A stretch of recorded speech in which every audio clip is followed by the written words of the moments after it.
গ্যাসে কড়াই বসিয়ে দিয়ে কড়াই খুব ভালো করে গরম করে নিয়েছি। এখানে 150 গ্রামের মতো মুগ ডাল খুব ভালো করে ভেজে নেব। ডাল খুব ভালো করে এরকম ভাজা হয়ে এলে ডালটাকে নামিয়ে ধুয়ে নেব। ডালের জন্য পরিমাণ বুঝে কড়াইয়ে জল দিয়ে দিচ্ছি। জল ভালো করে ফুটে এলে দিয়ে দিতে হবে ভেজে রাখা ধুয়ে নেওয়া মুগ ডাল।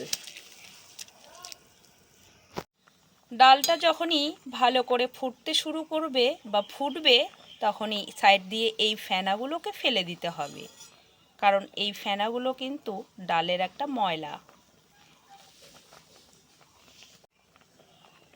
এরপর দিয়ে দিতে হবে কেটে রাখা লাউগুলো।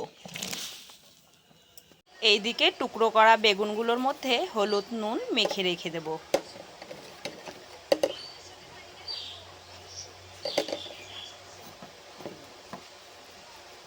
ডালের সাথে লাউ বেশ ভালো করে সেদ্ধ করে নিয়েছি। এবার নামিয়ে নেব।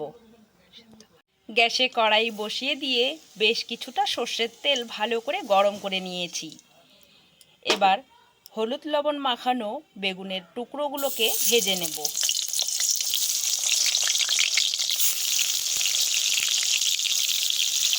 উল্টে পাল্টে বেশ ভালো করে বেগুনগুলোকে লালচে করে ভেজে নিয়েছি। এবার কড়াই থেকে তুলে নেব। একে একে সবগুলো বেগুনের টুকরো আমি ভেজে নিয়েছি। ফোড়নে দেব তেজপাতা, শুকনো লঙ্কা, গোটা জিরে, আদা, রাঁধুনি, মৌরি সব কিছু মিলে বেটে 1 চামচের মতো দিয়ে দিচ্ছি।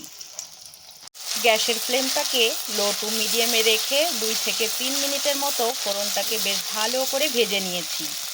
এবার সেদ্ধ করে রাখা লাউ আর ডালটাকে দিয়ে দিচ্ছি। এবার এক এক করে নুন হলুদগুলো দিয়ে দেব। দিয়ে দিচ্ছি পরিমাণ বুঝে নুন, আন্দাজ বুঝে হলুদ গুঁড়ো, কয়েকটা কাঁচা লঙ্কা চেরা। সব কিছুর সঙ্গে ডাল খুব ভালো করে মিশিয়ে নিয়ে ফুটিয়ে নেব।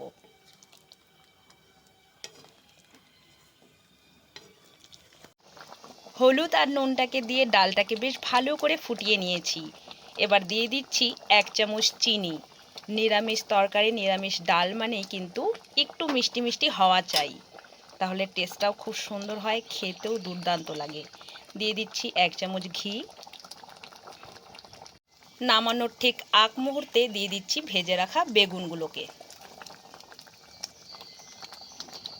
ভেজে রাখা বেগুনগুলোকে দিয়ে একটু নেড়ে চেড়ে বেশ ভালো করে ফুটিয়ে নেব। বেশ ভালো করে ডাল ফুটিয়ে নিয়েছি। এবার নামিয়ে নেব। ডালটাকে একটু ঠান্ডা করে নিয়েছি। এবার একটা পাত্রে পরিবেশন করে নেব। যে সকল বন্ধুরা এখনও এই ডালটি বাড়িতে বানিয়ে খাওনি, তারা অবশ্যই আজকেই এই ডালটি বাড়িতে বানিয়ে খেয়ে দেখো। আমি সত্যি বলছি, তোমরাও আমার মতো ডালের প্রেমে পড়ে যাবে।